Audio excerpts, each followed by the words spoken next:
this issue than Cruz because that 2013 bill also provided a path to citizenship. Scott, Alabama Senator Jeff Sessions, who has guided Donald Trump's immigration policy, said today Rubio backed amnesty and Cruz did not. Major Garrett reporting. Major, thank you.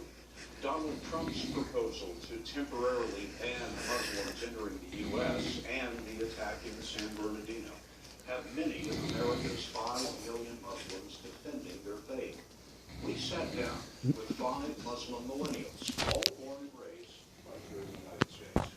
College student R.J. Caleb, Army Lieutenant Sean Khan, nursing student Samia Hawati, college student Tanya Perkins, and journalist Noor Adora.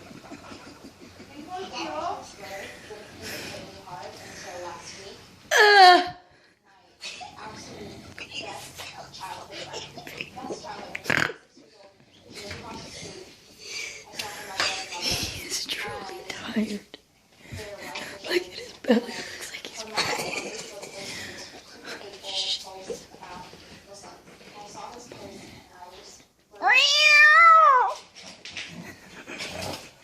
It was so hard to listen, and I felt it was not